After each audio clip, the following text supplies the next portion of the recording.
How's it going, everyone? Today we're going to be doing a video on how I build decks and choose units in Broken Arrow.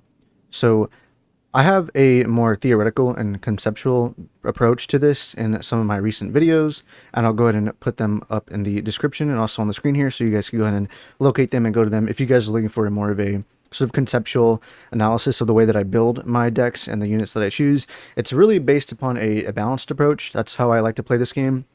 I don't really go for more specified roles of trying to focus on doing only air or only support. I do like to have a sort of what I call a balanced specialized approach, which I have. Again, it's in some of my other videos. I'll put the links to those in the description below. But this is mainly because I like to play a lot of solo, but I have been recently playing with a lot of other people, especially since we've gotten our Discord up. So if you guys want to go ahead and find some really cool people to play with, they're very kind and very insightful when it comes to Broken Arrow, then go ahead and consider joining our Discord. I'll also put the link to that in the description below.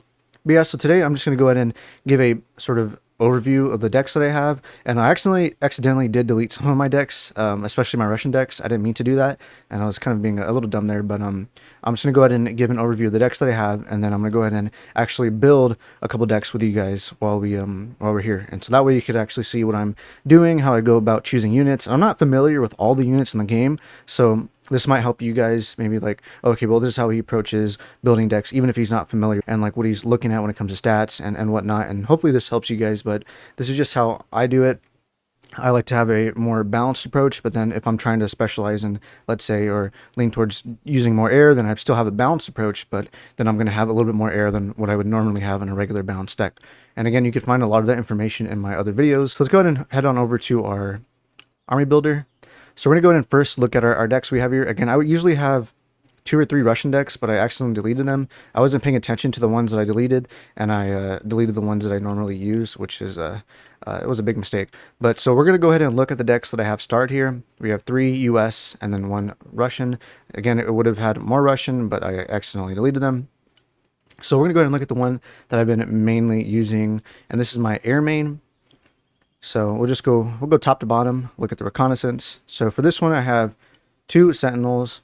I really like having these guys mainly as a backline reconnaissance, since they're pretty stealthy with a 1.75 stealth rating, and they have pretty decent optics of 4500, and they have a really high endurance with a field capacity of 600. But I like utilizing these guys as more as a backline spotter. Right, I keep them a little bit in the back, and then if I want to be a little risky, then I'll push them up a little bit, but I'm trying to stay away and keep these guys alive as long as possible. So I like having 2 of them. And then when it comes to the Global Hawk, I like having 2 of these guys as well, since these guys are more of the riskier reconnaissance drones, the ones that I push up a little bit to try to take a snapshot of the entire area and then pull them back immediately and sort of take a mental snapshot, so that way I could sort of identify the main things that are going on. I don't keep them in the middle of the map for too long. I like to keep them either near the middle or in the middle of the map, and then just immediately flying back, and then I'll just RTB him, because I know that most of the time I'll probably end up losing this unit, but it has a stealth rating of 1.25 with an optics of 5500 and an endurance or field rating of 600. So I like having these guys more of a mental snapshot, while the sentinels are the ones that are going to be doing most of the spotting from the back. And then I like taking 4 snipers, the RSOV or the ISV. The main reason why I'm taking the ISV over the M24 is just for that extra speed. And then I know it's going to cost a little bit more, but that's mainly because I have the grenade launcher there. So it would have only been about, what, 40 compared to the 30 of the M240. But I like this one because what else does it take? Yeah, it also could take 8 carrying capacity, and so I don't have to use it specifically for my snipers, right? I could use this to transport other infantry, like my airborne infantry. So that's one of the reasons why I'm choosing the ISV over the Humvee M240, because of it's the increase of the speed. It's only by 5, but it makes a little bit of a difference, and then also that carrying capacity. So I'm gonna choose that a little bit more over. That's my main reason for choosing that over the M240. Again, guys, this is just what I do. I'm not saying that this is what you should be doing, but since a lot of people want to know like how I go about building decks and why I'm choosing the units that I'm choosing, well, then that's what this is about. So we have 4 snipers. I like to just go max with the snipers, and I like having more. I just like going complete with them, just because I use them a lot, especially for a lot of reconnaissance, backline reconnaissance, for lasing targets, or even for just keeping them near the middle to laze the buildings that I want artillery that have enemy infantry in. I also use these guys for that too. So I like them as a sort of a quick reconnaissance force to get them up there, and then also I could utilize the ISV for other infantry if I want to do a lot of transportating here and there. And the pararescue, more of like a sort of quick reaction force, like a CQB unit or CQC unit. This is what I mainly use them for. They're cheaper. They're a pretty effective CQC unit. So they're I mean the Green Berets when they're with their wait, actually, I think it's Delta Force. Actually, Delta Force is a main CQC force that I would use. I don't think I'm using them in my infantry deck. We'll look there in a minute. But I'm using these guys as more of a sort of a quick support for my front line. If I need to counter any other infantry, these guys are going to be really good at doing that. Again, you could sort of identify if a unit is going to be really good at close quarters by seeing if they have flashbangs. Not all close quarters units that are effective will have flashbangs, but you will know that this is one of the ways to identify them. So I take 4 of these because if I'm just going to have a cheap, effective, and efficient unit for killing other infantry, I'm going to take pararescue. And then here I like taking the Silent Hawk as well, just because I don't have them in the heli tab, and I'm not taking them in my infantry tab, but I want to utilize these guys, especially if I want to go ahead and get a sort of a backline push, or if I'm flanking the enemy team and I want to be really stealthy, then I'm going to use the Silent Hawk, because I'm able to put about 12 units here, and it has a stealth rating of 2.5, and I'm able to sort of get around the enemy's lines and drop some units there to disrupt their backline, whether we take out their enemy artillery or to just sort of just spawn camp them. That's what I like using these ones for. And also too, if I just need to quickly get in my units to the front line with a more stealthy approach, then the Silent Hawk is also that too. Now my Rangers Reconnaissance, I only have 2 of these guys, mainly because I can't take more, but I really like using these in their standoff approach, because I like having the Moz here. There's only one of them, but I prefer using these ones over close quarters, since these are the reconnaissance units that I'll be using when I send them in the back line to disrupt the enemy lines, right? So these are the guys I'm taking when I want to kill a bunch of artillery pieces or just spawn camp them. That's what I'm going to be mainly using these units for. So I only take 2 of them, but they're mainly used for sort of flanking the enemy lines, getting close to their spawn, inserting into the back lines, and just causing a lot of mayhem there. So that's why I choose these guys when it comes to the reconnaissance tab as well. So let's go ahead and go back to our infantry tab. Again, a basic overview too, I forgot to mention this, but this deck it's a balanced approach, but it's also a balanced specialized approach, meaning that I'm trying to really focus a lot on air here, but not sacrificing everything else just for air, right? So I'm still having a balanced approach. I'm able to make sure that I'm countering. I can handle any situation that may be present to me and be able to counter that, but with still being able to focus a lot on air units. So for our infantry tab, in order to counter a lot of vehicles, a lot of tanks, I bring 4 TOW TBs. TOW 2Bs. I'm using the overfly attack because it's more effective against enemy armor. That's only going to cost about 20 more, especially that top damage right there.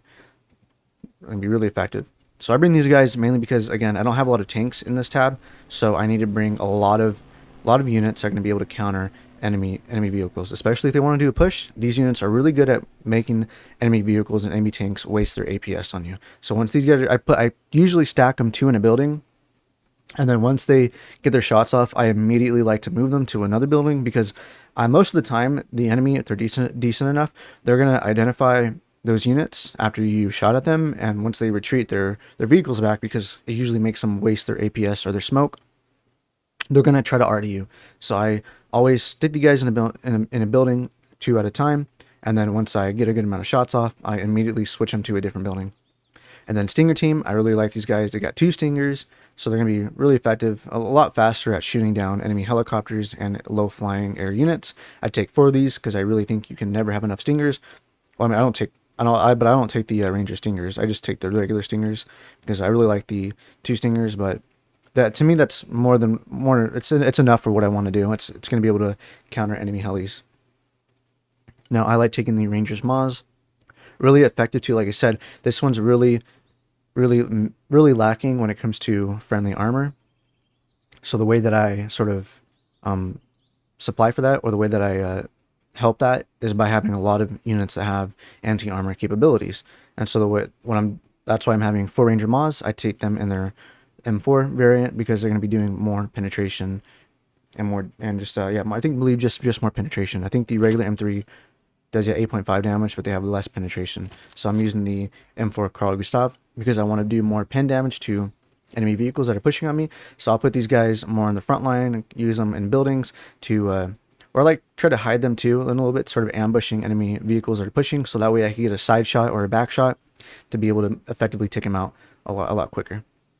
And then I take him with the War Pig, and I put the War Pig just with its basic M240 machine gun. Actually, want to change. I'm actually going to change the skin there.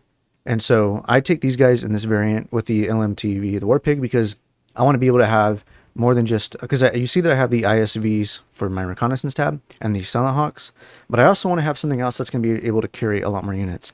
And so that's what the War Pig comes in. I'm able to transport a decent amount of units. I could put about 2 tows and 1 Stinger team inside the War Pig. So I'll be able to transport up to those 3 units and this one thing, and then also take, I believe, yeah, 2 Ranger Maws and 1 War Pig, and then just one airborne into my War Pig, and then maybe with a Stinger team or a tow team.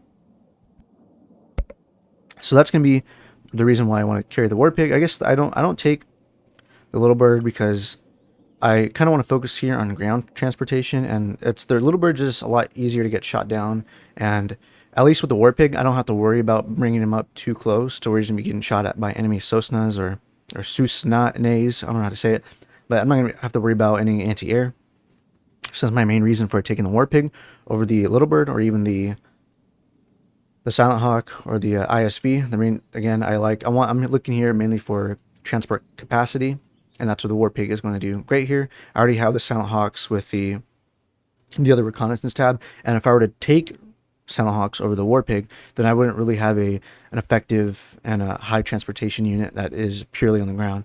Right, so and it would also cost more. I would have to trade it out, which I want to focus for this transportation for my infantry, at least in this tab, mainly for high capacity, and that's what the War Pig is going to do here, and that's why I took the Silent Hawk in the reconnaissance tab with the ISVs. So we have about 8, 10, 11 means of transportation for our units here, and it's a pretty decent mix. We have ISV for a quick transportation. We have our War Pig for high capacity transportation, and we have our Silent Hawk for a stealthy approach for transportation.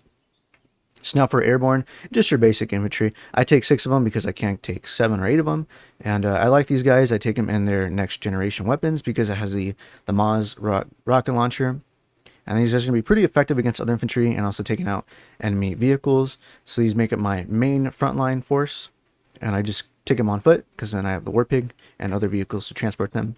I like having these units. They're a pretty good infantry force, just your basic infantry force. I take them over I take them over the Rangers. I don't remember exactly why. I think it's mainly due to the range, if I remember. Let's see. Yeah, it's 600 meters, 400 meters. Yeah, 4. So that's mainly going to be, I think that's the reason why I take the airborne over the Rangers. I still think the Rangers are a good choice, but I prefer the airborne because of that additional 100 to 200 extra meters of effective range. And then for our Angel, the AGLs, I take the Rangers AGLs. And I believe I take this one because it has 2 over the, let me see, yeah, this one only, they have 2 as well. Okay, so why do I take this? Let me actually look. Let me put in a comparison here. So we have the AGL team for the MK19 and the Rangers. So let's see, what is the difference here? Oh, it's not much difference. 2-3 seconds, 2-3 seconds, 32, 10 to 15, 1200. Maybe because I think the main reason is because of the additional squad members, because it's going to have a higher hit points. I think that is the reason why I take those guys over them. Yeah, 400, 400. Yeah, I think that's the reason why I take the Rangers MK47 AGL over the MK19. But on paper, these things are pretty much the same. Oh no! Also, that's one of the things too. I just remember this. It's the helicopters. The Rangers MK47 could actually do damage to helicopters, and they're actually pretty efficient at killing them. I've had them in buildings, and helicopter gets too close. I'm able to take out enemy helicopters when they're doing that push. So that is also one of the reasons why I take the Rangers MK47 over the MK19 AGL team. So these guys are great when I be countering enemy light vehicles, countering enemy infantry, and also taking out occasionally the helicopter that gets too close. So I take 4 of these guys. I really like using them, sort of counter infantry, counter light vehicles, whatnot, to sort of hold the line. And then for our main CQC force for sort of weeding out enemy infantry that is being held up in a building. I like taking 2 Delta Force. I take them in their close quarters variant. These guys can be really effective at dealing with enemy infantry that are entrenched in buildings or just trying to flank you. So if you need to dispose of enemy infantry really quickly, these guys are really great for that. I only take about 2 of them because I can't take 3 of them. And I don't often use these guys a lot. They're sort of, I use them in a special case scenario. Like if I really, really need to sort of get out a lot of infantry, then I'm going to use these guys. So that's why I take only 2 over taking 3, and I'm not going to sacrifice any of my other units, because I'm not using these guys as much as I'm going to be using the other units. So that's my main reason for only taking 2 of them. So that's going to be it for our infantry tab. So now for a vehicle, I'm only going to take 3 Thunderbolts. I haven't really tried the Sheridan. I know it can be pretty effective, but I just need something that's going to be decently armored and able to pen other enemy tanks, which this one can do. And also just be able to support my infantry. I don't have anything that I'm able to take really that's super strong. I could take the toes, but then I would lose out on the sort of the machine gun and the armor, which I don't really want to do. I prefer to have the M8 Thunderbolts.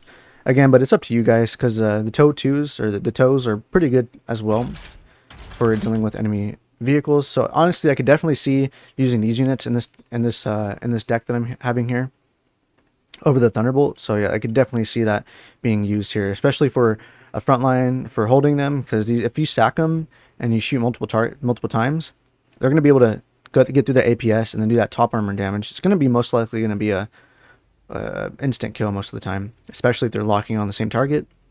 So again, you could choose the Humvee TOW 2B, at least for this deck, but I like going with the Thunderbolt. I could definitely try it out with the TOW. But that's going to be it for the vehicle tab, nothing special. Now for our support tab, we have 3 Avengers, 4 MTVs, and 1 Slam Ram. The Slam Ram I mainly bring just for a anti-air unit and also to take out enemy missiles. They have cruise missiles trying to shoot at me. That's what I'm going to be using the Slam Ram for. I only take 1 of them. I don't have I don't worry too much about cruise missiles, especially if I'm being aware and also constantly moving my units. It kind of renders that cruise missile ineffective. And then the MTV, I like having 4 of these because I'm going to be transporting a lot of supplies and a lot of units. So I'm making sure that I'm able to micromanage these effectively and just make the use of all the units, because I don't want them to be stationary. So I'm really big, at least in this deck, with being able to move quickly, because I do not have a lot of tank support. So I got to be able to move. And also once we see, there's not a lot of artillery or no artillery at all. So being able to move quickly is going to be really important for me in this deck. So that's why I'm making my decision with the 4 MTVs. And then the Avenger, I don't have any other anti-air unit here that I could really take. So this is going to be it. I take it in its double stinger pods and also with the smoke, just that way if it's going to be getting attacked or it's getting pushed and I need to really get out of there, that at least I have the smoke to sort of cover my butt. And most of the time it's going to be able to let me get out of a sticky situation. But these guys are really prone to getting destroyed if you be too aggressive with these guys. But they're going to be able to deal decent damage and be able to defend and hold your front line, and also be decently offensively too, at least for going against enemy helicopters. So I like the Avengers. I use them a lot.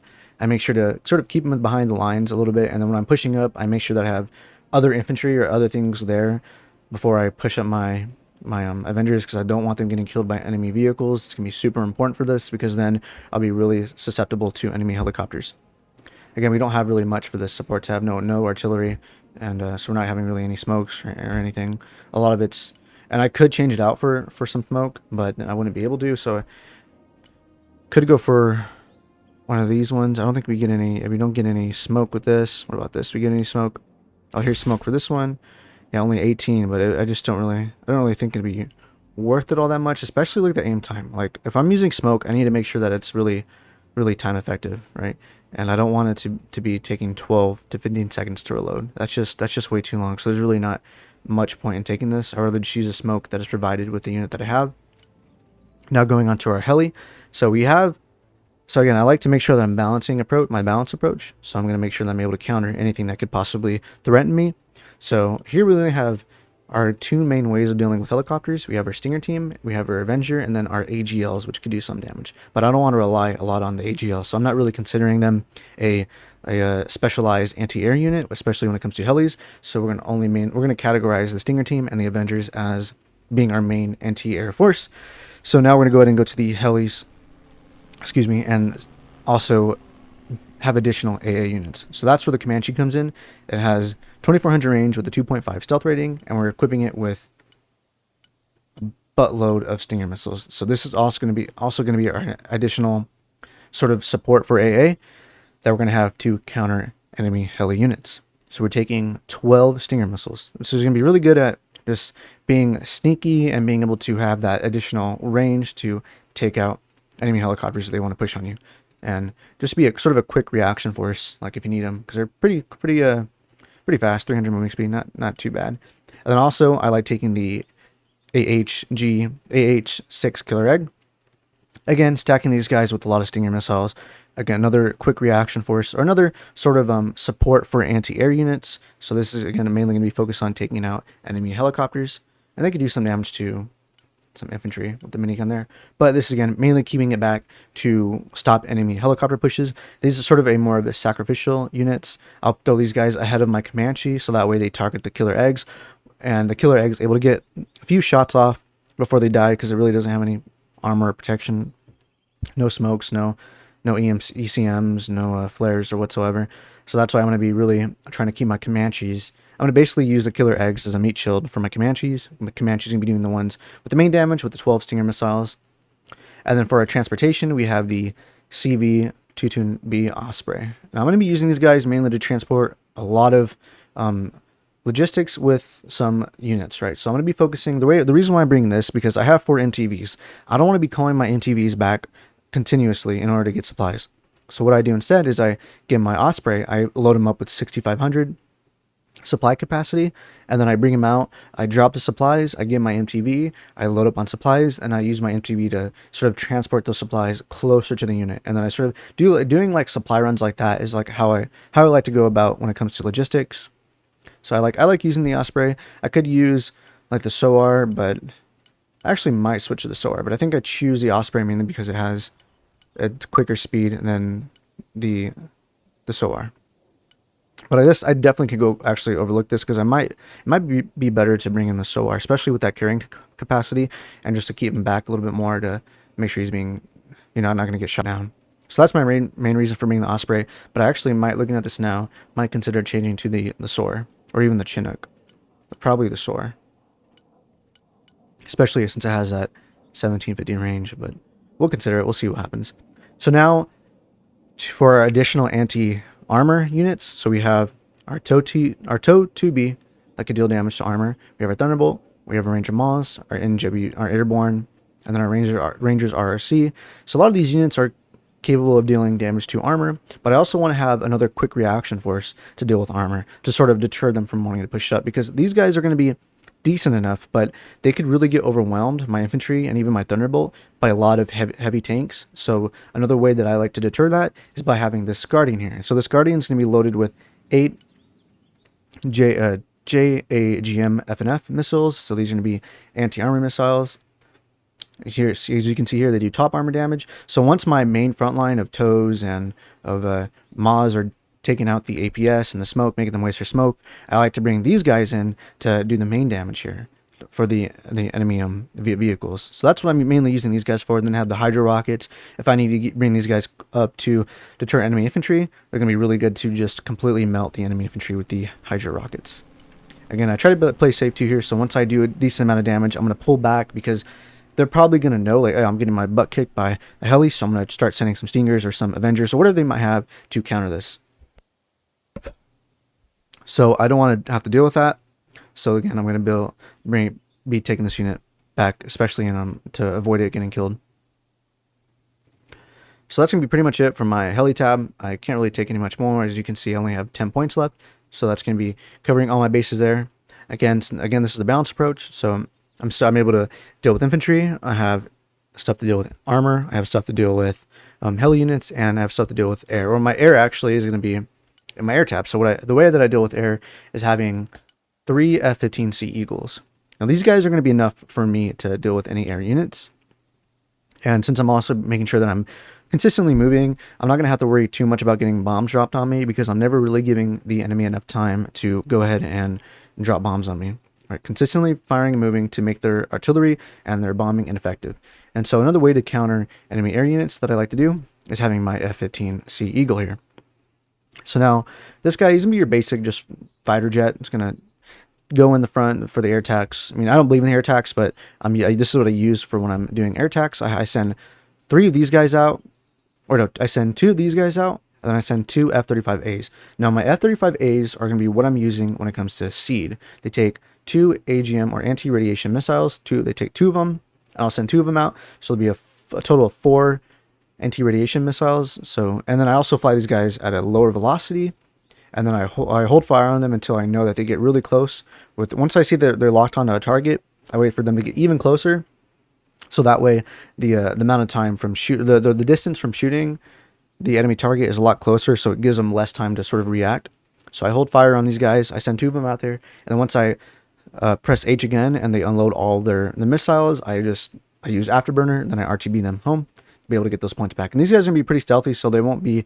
Most of the time, I have like at least a 70, 80, probably like 85% or success rate when it comes to getting these guys home safely and be able to replenish the points or just get my points back. They're not always going to get the kills with the SEAD, because sometimes a lot of the enemy people are getting better, so they know to turn off their radar, and they just use air units instead. But these guys are pretty good at taking out enemy radar units. And then I send the 2 F-15 Eagles, so that way they could mess up the enemy air if they spawn any, and that way my F-35s could go in and destroy enemy AA units that they have. And then most of the time these guys are going to be able to get home, and I'll get the points back. And then the F-15, about half the time, I usually have at least probably like 50 to 60% of the time, both of them are able to survive. But more often, I would say probably, maybe just one of them survives, because I'll be a little risky with one, try to sort of bait them, and then that one will at least get 1 kill before he gets shot down, and the other one will usually get about 2 kills. Now for the Striegel here, this is going to be my main bomber, and this one is equipped with 6 cluster bombs, high drag bombs, 12 snake eyes for dealing damage to infantry, and then just AMRAAM and a Sidewinder, both these being able to take out drones or air units and whatnot. So I should be good with that. And then that's just pretty much it for my bomber. I like to bring this one in because it's 380, so it's pretty expensive. So once they are sort of en massing with vehicles or tanks, then I'm going to bring this guy out, and then I should be able to take most of them out. But I like to keep them at a low velocity, so I'm going to press V. Wait for the enemy units to push up a little bit too much, or their AA isn't going to be as effective. And then I'm going to quickly, I'll put Afterburner there, so to get him quickly there. Then I'll stop Afterburner right before he hits the targets, so that way he's more accurate. And then once he drops the bombs, then I just press B and Afterburner to get him right back home, because I really don't want to use this unit, because I really don't want to lose this unit, because it's a 380 unit there, which is really expensive. So I'm making sure that I'm trying to be safe with this guy. But he's super effective, can get a lot of kills, especially those snake eyes, doing a lot of damage to infantry. And then the high drag bomb here, the cluster bombs, really effective against enemy vehicles. So that's going to be pretty much it for my air main deck. And actually, considering this, I might not actually go over the other decks. We'll skip the air armored SF, and we'll just go into the armored and infantry. So going over this deck, let's go over this again top to bottom. We have our reconnaissance tab here. So I take 3 airborne snipers, taking these guys because, again, I like having I can't take 4. I would take 4 if I had the points for it, but right here I'm only able to take 3. Again, I like using these guys sort of in the middle or the back line to do some basic reconnaissance, laze enemy units, and drop artillery on them, or just to be able to sort of gather intelligence on what they're going to do when it comes to a push. For my next one, I have my cavalry scouts. I like using these guys with the M3A4 CFV because they're able to, if I'm able to stack them, I'll bring my Cav Scouts with the CFV, and the CFV has a pretty good range. So what I like to do is I like to sort of pull up against on enemy vehicles, and once they're engaging, I sort of a hot drop them, or I double tap U, and I'll make the Cavalry Scouts get out. And so we have 2 units, the Cav Scouts and the M3A4 CFV, both firing on the enemy vehicle. And since the CFV here is going to have 2 magazine sides, it's going to fire 2 shots off on the, especially with, it also has the overfly attack, so it's going to have top armor damage. And that's going to be really effective at dealing damage to enemy vehicles. And then same with the Cavalry Scouts. They're going to have top armor damage. So now the enemy's gonna have to worry about taking on 3 missiles. So usually the CFV is gonna get the first shot, and it's gonna make them use their APS or their smokes. And then after the CFV is making them use their APS, the cavalry scouts usually will get the hit off with the overfly attack, and then that will be enough to usually to make the enemy retreat. And that might take 1 hit to my CFV here, but if not, if I take no hits, then I did a lot of damage while being able to be really effective with my unit here. And so I just pull him out, retreat him so he doesn't get artilleried or doesn't get pushed by enemy vehicles. And if he is hit, then I just sort of take him back to the supply line, and I replenish the hit points and also the munitions for both the Cav Scouts and the CFV. But I only have 2 CFVs, so that's the way I'm going to use 2 CFVs with 2 Cav Scouts. Another way that I like using the Cav Scouts is I like to sort of stack them on top of other units. So if you go here, I have the weapon squad. I'll stack a Cav Scout with the weapon squad. And so now we'll have 3 javelins in total with the buff of the Cav Scouts having that additional range. So my weapon squad is going to be able to have the buff of the Cav Scouts here, being able to see that. And then now we have 3 javelins firing at 1 or more targets, which is going to be really, really helpful for deterring and dealing a lot of damage to enemy units. And so for our basic reconnaissance, we have the Global Hawk here. So this one I try not to be as too risky as in my other deck, my main air deck, because I only have 2 of them. So I'm going to sort of keep it in the back line and try to get a mental snapshot as well for a reconnaissance. And for our other lasing, I like to use this one in my main front line to, when an enemy infantry is pushing up and they're like locked up in a building, I'll keep this guy pretty behind, and then I'll laze that target, and I'll use the Iron Thunder, because this thing does a lot of damage to laze units. It does so much damage. Once the enemy infantry is held up in a building and I use my Humvee to laze them, then I bring up the Iron Thunder to attack them.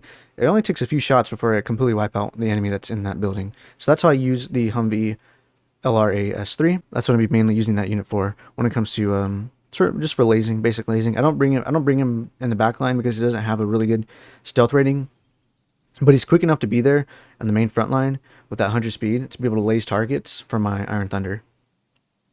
And I don't bring the tank or the other Bradley or the Fist here. I'm just gonna go with the Humvee LRA because again, I need that quick speed to be able to maneuver and get to different points quicker. Now for the infantry tab, I have 4 airborne NGWS here with their next generation weapons. And actually, let me see. Did I take? Yeah, no, I don't have any vehicles here. So I'm taking the 4 airborne because that's all I could afford. And then this is gonna be my main front line for infantry. Then here we have a weapon squad for, again, another infantry, but also to support our other anti-armor units to make sure that we're deterring any pushes. And then we have our Stinger team here.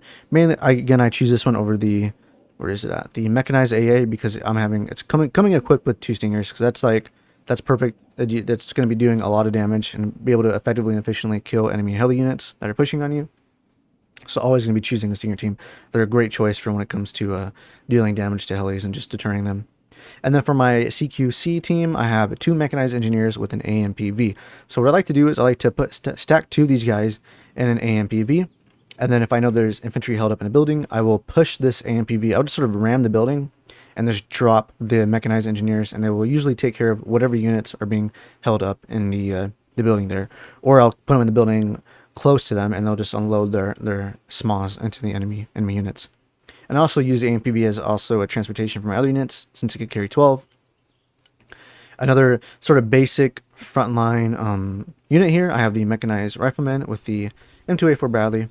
And I like to make sure that I'm putting these guys in the Bradley because I'll pull up on enemy units, and especially enemy tanks, and I'll use the rifle. Make sure that I'm within a decent amount of range for the riflemen to be able to use their attack AT4s. And the Bradley close enough. As long as I'm within 400 meters, I'll be able to use the rocket launcher and then also the tow for the Bradley here. And so I like to do that because then now the enemy vehicles are going to have not only the AT4 shooting at them, but also the tow 2. So that way I'll be able to take out the enemy APS system, because you can see here it's destroyed by APS, so they're going to waste APS, and then hopefully the tow 2 will do the main damage here with that overfly attack. So that's my main setup for the infantry, for the armored and infantry. Now when it comes to vehicles here, I like having, this is probably my favorite armored deck for the US that I have. But I'm going full out from my M8 Thunderbolts. I come with the M120mm gun to do more penetration and more damage, and then I keep it at with the higher armor and then the APS, because I'm really going to want to use the APS to protect these guys, and then the smoke too, really beneficial for getting them out of sticky situations, and just to be basic, just stronger overall. Make them a little more buffer. Then I take 2 SEP V3 trophies. These guys are going to be my main heavy tanks, and along with the SEP V2, both these are my main heavy tanks that I'm going to be pushing up on the front line, and then being supported by the Thunderbolt for additional firepower, and also the TOW2As. So while the trophies are taking most of the damage, and they're also going to be able to dish out damage too, but I back them up with really cheap TOW units. These guys are going to be, since the enemy units are going to be focused on protecting themselves against the SEP Vs, these TOW units right here are going to be able to lock on the enemy vehicle, and they're going to be able to do a lot more damage, since they're not going to be taking any damage. And if you're using them safely, you can just keep putting that pressure on the enemy vehicle. And since the SEPs are going to make sure that the enemy is wasting their APS, and the enemy tank's going to be focusing the attention on the main battle tank here, the TOW2 could come around and just put all of its munitions on the enemy vehicle. And I should probably take with the overfly attack, but these guys are just you're going to be able to sort of outfire the enemy here if you have 2 or 3 TOW2As with 1 SEP and maybe like 1 Thunderbolt. While the SEP here is going to be taking most of the damage of the Thunderbolt, able to put more pressure on the enemy vehicles, then while the TOWs in the back are just being relentless with the firepower. So again, just overwhelming the units and being able to take the brunt of the damage with the trophies. Or these guys, I've maxed them out completely. Want these guys to be as buff as they can for taking a lot of hits, and then they're able to do a decent amount of damage to enemy helicopters, since they have 2 machine guns on there, or actually 4 machine guns on there, so it's going to be really effective at dealing damage to enemy helicopters if they want to get too close. And then the 2 smokes and the 4 APS system. So if you guys are being really careful with these units, making sure that you're constantly moving and just being mindful, you shouldn't be getting these guys killed all that often, because you really want to make sure these units are staying alive for most of the game, because they'll be doing a lot of damage. But if you are stationary at them, you remain static, you're going to get shot at by artillery, or even just a heli unit that's sneaking up on you. So again, a lot of these guys are really effective if you're careful with them and you provide the additional support. So that's going to be it for my vehicle setup, and now for our support setup. So I have 2 Avengers, and then I pair these guys up with 2 SHORADs, because I'll let my SHORADs be the main they'll be in front of the Avengers there, but they're going to take most of the hits for the Avengers. So that way, while the SHORAD gets because it only has a 4 magazine size compared to the Avengers 8 magazine size. So the SHORAD will be able to get 1 or 2 shots off and also get hit a little bit. So that way it's taking most of the damage here, but while not getting destroyed, because if the Avenger was in the front, the Avenger would most likely just get completely annihilated. So you're just a lot of this is just stacking units, making sure that I have a unit to take a little bit of the brunt of the damage, but while also being able to do damage, and then having something else to support it to where it's going to come up and like just really put the pressure on them. And that's what the Avenger is for when it comes to the SHORAD. So I keep at least 1 Avenger next to 1 SHORAD, with the SHORAD ahead of the Avenger. So that way it's taking most of the damage while being able to still put out and have the Avenger just focus entirely while being safe. So we have our MTVs here, going to be taking in most of our, or going to be, again, I use them as sort of supply runs. So if we go to our heli tab, we have 2 Chinooks here. So these will be taking in 12,500 supplies. And so what I do is I like to completely max out the supplies of that Chinook, drop them way behind enemy lines, and then I drive them the MTV to be doing consistent supply runs, because they can only take about 4,500. So I could have just 2 of them come to one spot, get their supplies, and then bring them to 2 different locations. And that's what I like to do with the MTVs. Iron Thunder, as I said earlier, I take it, Iron Thunder package. I mainly use it for taking out enemy units that are in a building, or even if I have some reconnaissance in the back line, then doing damage to enemy artillery or just enemy units in the back line. And then for our MCV here, this is just going to be my sort of support for smoke. I like to use this one. I should probably switch it to mostly smoke. I think I'm going to do that actually here. And I like using these units to basically support my frontline units, whether it be with sort of attacking enemy infantry that's lodged in a building, or sort of supporting a nice offensive or retreat with smoke. So we went over the SHORAD already, and then my Paladin is going to be mainly for sort of deterring and doing damage to enemy vehicles. I take it with this cluster variation. Going to be doing a lot of damage if I'm able to get the hits off. I'm still not the best when it comes to using the Paladin. It's for me, it's hard to use mainly because of their aim time, and I'm used to the Magnolia. It has a really quick aim time compared to this thing. So but if I'm able to get even just to deter them, to make them not going to get a push on me, then I'm going to use these guys for that. And then my GM-LRS, I also use him to take out enemy armor pushes, but also for enemy artillery, since this thing can shoot pretty far, up to 6,000 meters, while the Paladin is only able to shoot up to about 3,800. So that's going to be it for my setup when it comes to the support tab. For our heli tab, I have my Chinook, for again, mainly for supplies. I do put some units in here, but I'm mainly just going to be loading in a bunch of supplies for logistics supply runs. Then I have one Apache here, located with it's going to have 8 Hellfire missiles. It's going to be doing mainly going to be focused on taking out enemy armor, but since we do have a lot of armor here and units are capable of doing damage to enemy armor, we don't really have to focus too much on our heli tab of bringing things to sort of counter enemy armor, since we already have a lot. So here we're just bringing in the basic Apache with some air-to-ground missiles or 8 anti-tank missiles, and we just bring this one up if we need them as additional support. And then we bring in these guys. I really hate these units. I just hate them. But I have to use them because I use them as support for my anti-air units. So I bring them with 4 Stinger missiles and then just the basic default sensors. So honestly, I really don't like these guys. They're just a worse version than the Killer Egg. But I bring them because I just need some form of support for my anti-air units, which I do have a decent amount of air units. I have 3 Stingers, 2 Avengers, and 2 Shoreheads. So I'm going to be able to do a decent amount of damage to enemy helicopters, and also since my SEP tanks are equipped with a lot of machine guns, they're going to be able to melt most helicopters as well. As long as they are able to, if I'm keeping them safe around buildings and making the enemy come to me, where they're getting a lot closer and getting in killing distance from my tanks. So don't need to worry about too much when it comes to AA here. And when it comes to my air units, when I'm trying to take out enemy air units, I have 2 F-15 Sea Eagles for that. Again, the same way that I'm using. And this one actually I'm bringing in 8 AMRAAMs because I want to sort of try to keep them alive longer and just do more damage to enemy bombers or enemy recon, whatever's in the air. I want to be able to take out. I'm using these guys for. And then I'm bringing 2 Strike Eagles. And this time, I'm purely focusing on taking out enemy vehicles. But I actually might change that soon. But I think if I were to include the 12 Snake Eyes, it would actually increase the amount. Yeah, 380. So that's the main reason why I can't take 12 Snake Eyes.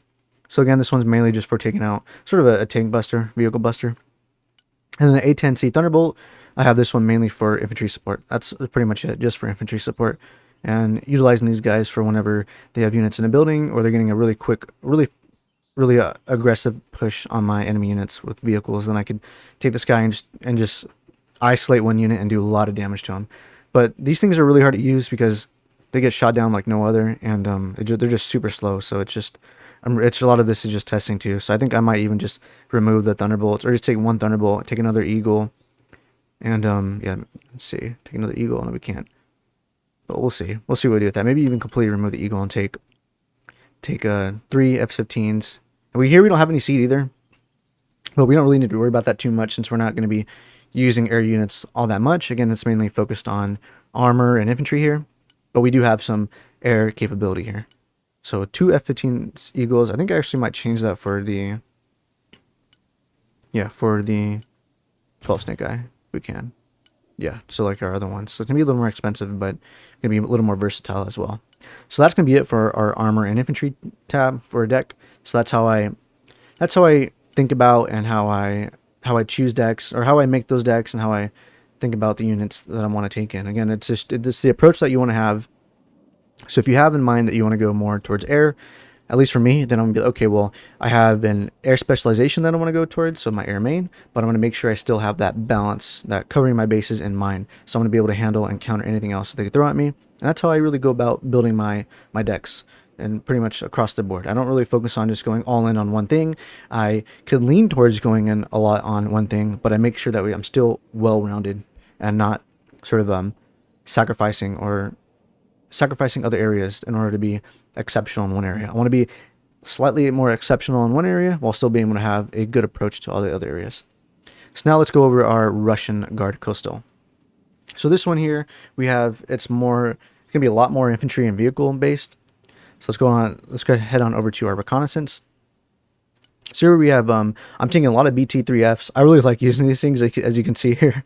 People say not to do this, but I find a lot of success with using these things because I just they're quick enough to bring them up to my front line efficiently, and then they're going to be that really good carrying capacity there is going to be really effective at just getting a lot of units to my front line. So I'm going to be able to quickly reinforce my front line. So I'm taking 4 PDSS, mainly going to use these guys on my flanks and the upper front line to gather intelligence and to protect the flanks, at least when it comes to intelligence, so they could alert me if I'm being flanked or potentially pushed on, and so that enemy doesn't also get into my back lines and just cause mayhem, which I make a lot of mistakes, especially playing Russians. Recon is super important because if you don't have those flanks covered and you're not gathering intelligence with your reconnaissance units, you're going to get exploited by a decent player, which I have gotten exploited by. I've gotten exploited and my flanks were just completely wiped out and I just couldn't do much because I was lacking when it comes to reconnaissance. So don't make those mistakes. So again, PDSS, at least that's what I use those guys for, and then I bring it in with the BT3F. I like using these guys because, one, they're cheaper than your other two, the BMP and the BTR. You're gonna be able to bring a lot more carrying capacity too, and they're just what I prefer when it comes to getting a lot of units in the field, because then I also use them for my infantry support as well to bring them in. Now the Spetsnaz, I mainly use these guys I use them in their VMF. I don't really care to use them in the fire support. That's just too much. 150, I don't really think it's worth it. But I bring these guys in for like counter recon and also doing a little bit of recon. They're not as great as a PDSS when it comes to their vision or their stealth rating, but they're gonna do the same thing pretty much, and they're gonna be able to kill other infantry a little more effectively and other reconnaissance units. So I still could use these guys in the same way that I use PDSS, but a little more fire support. So especially with that higher HP and the 2 additional units, they're going to be a little more effective at taking out other infantry and other reconnaissance units, and still being able to. They're like a sort of frontline reconnaissance unit. While these guys are mainly like the sideline and backline reconnaissance units.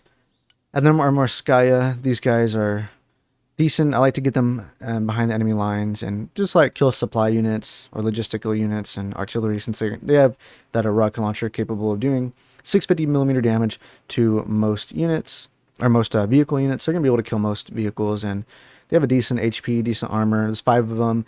They have a pretty good stealth rating and a pretty good optics. So I like using those guys for that. If I want to insert, they're kind of like a Rangers reconnaissance unit, but not as effective, obviously, with their penetration. Do like I think 0.5 more damage, but these guys are just mainly just to sort of disrupt enemy lines and take out medium to light vehicles. They can't really take out many heavy vehicles, but again, using them as a backline sort of disruptor. And then I have this reconnaissance unit here to mainly identify, keeping them on my flanks to identify enemy targets that are trying to push me or try to get into my flanks, since I have that 2400 optic range and they have an alright stealth rating. Again, it's more of just keeping these guys on the flank, since they're really cheap as well, to just alert you of any people trying to break through your lines. And then my BRM, this is sort of my frontline reconnaissance unit to sort of spot units for my frontline guys, and then it has that main gun there to do a little bit of damage. Nothing special, just extra support there and some extra form of reconnaissance or intelligence gathering. Now going to my infantry tab, I absolutely love having the Verba here. They have an insane amount of range, and then their aim time is really good. They have 6 missiles for that. It's just, and then honestly, I just really love these guys. Really good. I stack them to be able to have 2 of them in one building. But you got to be really careful with them too, because they will die really fast, since there's only 4 of them, 20 HP and 6 penetration. But these guys are great for taking out enemy helicopters. They're my main front line when it comes to dealing with helicopter units. And then I have the T-15 here, Barbarous. This thing is, the vehicles for the Russians are just so strong. Like their armor, look at that. This is a regular, it's not even a tank, but it has tank armor. 850 front, 1300, like, it's just insane. These things are really good for sort of stalling out enemy vehicles and just taking damage. Like they can soak up a lot and they can dish out a decent amount, especially since it has a Cornet, so it's going to be able to do damage to enemy vehicles. And the PKT, like, this thing is amazing, and it has a pretty good carrying capacity of 8. And then when it comes to our other main infantry, I have the Morskaya Pekota.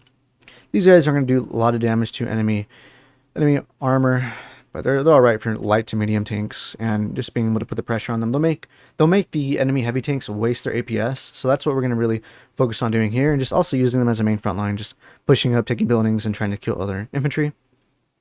For our main tank busting units, we have the Moto Strelki. So these guys are going to be doing 900 millimeters of explosive damage with a damage of 10. So these guys are going to be like our Maz here, sort of anti-tank units, and trying to really protect these guys from other units, because I want to really focus. I like to focus these guys mainly on enemy artillery. Enemy armor, and then while the Moskai are just for the infantry. Now we have our churning here. So I like using the churning and their grenade launcher variant because they're pretty cheap, only 70, and they don't shoot at helicopters like the Rangers AGL does, but these guys are more of my counter infantry and sort of holding the front line from infantry pushes. So that's what I'm thinking about when I'm using these guys. Again, so far we still have a really good balanced approach. That's how I like to approach everything here.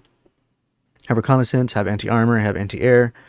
So far we have a really good, well-rounded approach to this. We have anti-infantry, and we have a lot of anti-armor capabilities. So we're doing pretty good. Again, Cherney, I'm going to be using this for anti-infantry. So now for our vehicles, here, this is going to be a lot of our anti-armor and our frontline support. So we have 4 Terminators. I absolutely love these guys. These are great at melting enemy infantry. They're going to be great at dealing damage against enemy vehicles as well, with the TACA. And the PKT is going to be doing decent amount of damage, at least to enemy light vehicles.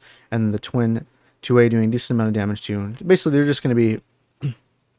It's not going to be anything crazy when it comes to dealing damage to enemy heavy vehicles, unless you use the Ataka from the side. Right, it does a decent amount of damage from the front, but mainly these guys are they're beefy units with a 700 armor rating from the front, so they're gonna be able to take a few hits from enemy vehicles, but they don't have an APS, so making sure that you guys are aware of where they're at, and if you see any oncoming missiles, that you pop the smoke right away. That's gonna be really, really important for keeping these guys alive, because they could do a lot of damage, really, really good damage. Having these guys behind, let's say a T80UM or T90, amazing. Like, they're gonna wipe out, they're gonna completely obliterate any enemy infantry, and then they could do damage to enemy helicopters as well. So it's gonna be good. It's gonna be good. You're gonna be all right with this unit as long as you're just being safe with him. Even then, if you forget about him for a little bit, he's gonna be able to take the damage and just soak it all up. Now for our just sort of a lot of overwhelming the enemy, I like using the Cornet here. And this thing is going to be great for just doing a lot of damage to enemy vehicles. It has anti-tank missiles. It's going to make them waste their APS. So again, keeping these guys behind your main armor, so where these guys are soaking up the damage, they can still dish out a lot of damage. But the Cornet is going to be the one where it's like, hey, you didn't see me there, and I'm going to exploit that while you're shooting at my T80U, and I'm going to fire a missile at you, and you're not going to be able to block it since you already wasted your APS, and now I've destroyed you. That's what you want these Cornets here for, sort of additional firepower. So T80UM, main battle tank, another the T90, main battle tank. The T80UM is going to be much more successful at longevity since it has the APS, so the enemy helicopters are going to be able to take this one out as quick as they will with the T90. So T90 does have some ECM here, but honestly, the APS is going to be that much better. So these guys don't have a lot of front armor, as you can see, only 650 and 650. But they do have the APS and those smokes. Or that one has the APS and one has the ECM. So again, a lot of it's just like the way I like to have these guys just supporting my main front, like getting an offensive push, and then bringing in the Terminator to protect them from enemy infantry and enemy light vehicles, and the Cornet there to really do a lot of damage to enemy vehicles, while the T80U and the T90 are soaking up all the damage. So that's what I'm thinking about when I'm taking my vehicle, and why I take those units. I don't want to take the T14, it's too expensive. T90M doesn't have any, or it has APS, but it's just, I think 4. I could take 3 of these, but then I only have 3 T90Ms when I could take 6 T80U. And it has only 150 more. That's just really expensive. I don't think it's, at least for me, it's not worth it. Because these guys are going to be strong enough already anyways. T80B, I could... Yeah, see, that's just the armor. T14 is just way too expensive. Yeah, 400. Look at that. 420. That's like... I don't want to spend that much for that. And the T90, yeah, so it's just not going to be Oh shoot, I didn't even do that. It's just not gonna be worth taking the T90M arenas. I mean, it could be good, but it really just depends on how you want to use it. I don't want to spend that much for it. I know, let me see actually, let me go over here. Oh shoot, discard. Let me go check the armor. How much is the, oh, 350. Okay, actually, maybe I might take those. Seriously, making little adjustments here. So we could take, what if we get rid of these ones and take two T90Ms? Maybe take one of those. Yeah, there we go. We'll save it. I didn't realize that my other ones were that expensive as well. Oh. There we go. 4 T80Us and 3 T90M. It's 335, not bad. I didn't realize that. So again, that's a cool thing. You learn something, you adjust it. Because I thought that was expensive, but then I compared it to my US deck, and I was like, okay, actually, it really isn't that much expensive. So that's gonna be it for my vehicle deck for my Guard Coastal. Now let's go ahead into the support. This is gonna be the bigger of the ones. So I only bring in for my AA, I bring in one Vityaz. It's gonna be 300 points, and honestly, this thing has 12 missiles. It could shoot up to 3 targets and missiles per target too. Like, absolutely amazing. I love this thing when it comes to anti-air units. It's gonna do everything that I need and much more. And it sort of does what 2 vehicles do for the US, or even 2. It just like it's 2 AAs in one, really. Like, and it's perfect as long as once you fire and you move and you're making sure you're staying safe from artillery, you're gonna be okay. And then if you have your radar on and you see that there's some seed units, or you see low flying altitude units, that's usually a key for seed. Then you just turn off your radar and you move, and you'll be okay. And you'll be able to keep this guy alive. But he's my AA. I love using it, so even over the Ante, because the Ante has 4 and it can do a lot of damage, but really most of the time it's going to be really hard to hit. And you can get one target, but I honestly, like, I feel like this one's more effective for me. It's just, the Ante is good too, but I'm going to stick with the Vityaz. And what other AA do they have here? But that's pretty much it for my main AA for dealing with air units. And then the Sosne, I love this thing. Can be big for my anti-heli units. This is what I use for going against helicopters. Completely shred them. Just got to be safe with this one though, because this thing is super vulnerable. It's very weak, so it'll get destroyed easily if you're not careful. So this is my main anti-air unit, for at least for when it comes to the helis. As you can see here, don't have too much heli units, anti-heli units, but the Cessna, trust me, this thing is absolutely packs a punch. It has a faster fire speed, and then the amount of damage that it's going to do, and then it's just great overall. I love this thing. And then for my frontline armor, or my frontline artillery, I have 2 Venas. These guys are going to be really good at dishing out damage to enemy infantry when they're held up, and also for providing smokes for retreats and for pushes. I don't really use any of the other ones. I like my Vena because it has a lot of smoke, and it has much more munitions than most of the other units here, as you can see. And then my favorite artillery piece is a Magnolia. I absolutely love this thing. This thing is amazing. It's so strong. It's just, I mean, look, you get 60 rounds of cluster, 30 rounds of smoke with an aim time of 6 to 8 seconds. And you don't get a long range, but as long as you're playing safe with this guy, like, oh my goodness, this thing is absolutely phenomenal. I completely love using this thing for taking out enemy pushes, because once they push on you, right, 6 to 8 seconds aim time, like that's super good. The effectiveness that you're gonna be able to use this thing just increases by so much, since the aim time is that much lower. And that's the biggest thing for why I use the Magnolia. Also, the amount of rounds that I could carry: 60 cluster rounds, 30 smokes, perfect. I absolutely love it. Nothing beats it for me. This is my favorite artillery piece here. And then for my counter artillery, I have the Bareg. This is what I'm be using mainly to disrupt enemy AA and enemy artillery. It's pretty simple. I use it because it has a decent range.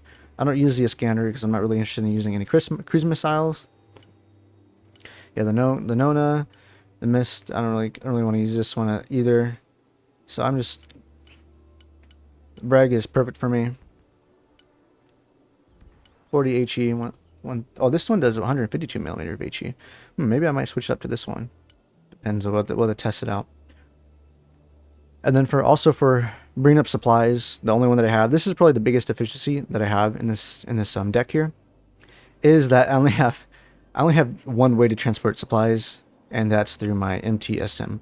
but it could take a hell of a lot of supplies. And as long as you're able to be safe and you're consistently moving from where you're supplying, then you're going to be okay. And I find it still be pretty effective, and with my just having my MTSM, especially with that 10,000, but it's really slow, so that's the biggest downside. So making sure that you get these really ahead of the game, and you're just keeping safe with it, making sure that you're not getting spotted. And once you are resupplying in one area, just move out of that area with this thing, go to another area to resupply from. You don't want to be an easy target, because this thing will get destroyed, especially if you have a lot of supplies. And then another additional sort of counter missile and counter heli unit that I like taking the Biryusa, and I use this thing. I'll use it next to my Vityaz or my Sosnas, and I just take out enemy cruise missiles. Pretty effective, pretty efficient, and it's super cheap, only 80. So that's going to be it for my support deck for my Russian side. That's how I set everything up. So I have my sort of my 3 categories of artillery: my anti-armor, my anti-artillery, and my support, my general support, which is my Vina. And then we have our Sosne God tier. And then for my heli, for my counter, I like sort of using this for my counter armor. I come with 12 attack ATGM missiles, and I take 2 of these things. Now I'm going to mainly use this again for enemy vehicle pushes. If they're sort of swarming me with a lot of vehicles, or even light vehicles, medium vehicles, I'm going to use this thing to take those out, because it has a pretty good optic range of 2400, and then the effective range for the missiles is about 1800, so not that crazy good, but it's going to be that's what I just want to use this for, dealing damage to enemy vehicles. And so pretty much our setup is really good towards all areas. We don't have, well, the only thing that we're really lacking in is an air, and I take the Yak, but this one I'm just toying with. I took it in, and honestly I just did not like it at all. It was bad. It was so bad I could not use it, and that's mainly on me. I just haven't figured a way out to use it yet. But I just wanted to bring in a bomber, a high drag bomber, and this thing just it didn't do it for me. It's just too slow, and it's just I gotta figure out another way to use it. But that's gonna be it for my air deck, and for my heli deck. It's pretty simple, pretty straightforward.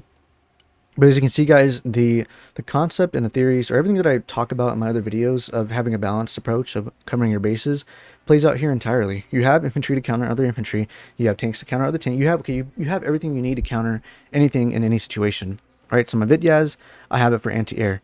And if I need to deal with cruise missiles, I have my Biryusa, my Sosna to deal with other air units, helis. I have my Verbas for anti-heli units.